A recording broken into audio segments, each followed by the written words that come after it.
এটা হলো আমার ছোট্ট মামার অন্নপ্রাশনের পার্ট 3 ভিডিও। দেখতে পাচ্ছ এই যে সুন্দরীরা মেকআপ করছে।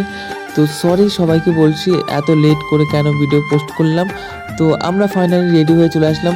আর নিচে হচ্ছে খাওয়ার অ্যারেঞ্জমেন্ট, তো এর আগে দেখিয়েছি। তো সরাসরি আমরা শেষ মুহূর্তে বসে পড়লাম খেতে।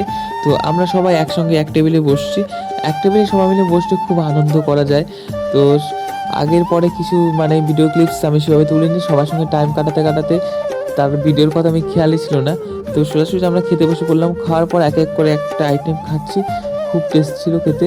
আর বলছি কেন আমার ভিডিও পোস্ট করতে এতটা লেট হলো, কারণ অন্নপ্রাশনের শেষের দিন আমরা তারপরের দিন গেছি ব্যান্ডেল ঘোরার পরে তারপরের দিন আমরা বাড়ি চলে এসেছি। তো আমার এডিটিং করার টাইমই পাইনি, মানে সবাইকে নিয়ে এসেছি। তো দিদিরা সবাই বাড়িতে ছিল, তো সবার সঙ্গে টাইম কাটাচ্ছিলাম। আর সেভাবে ভিডিওর এডিটিং করার টাইম পাইনি। তারপরের দিন আমার ছোট্ট মা অন্নপ্রাশনের 2 দিন আগে বার্থডে ছিল। তো এখন কেক কাটবে, সেই কেক এনেছিল একটা বৌদি আমার ছোট্ট মার। তো এখন সে কেক কাটবে আর কেক এখন খাওয়া হবে। তো আমি খেতে চাইছি প্রথমে, তো আমাকে খেতে দিল না, পরে আবার দিল কেটে। তো যাই হোক, ভিডিওটা একটা শর্ট ভিডিও আর অনেক লেট করে ভিডিও পোস্ট করছি, তার জন্য সরি সবাইকে।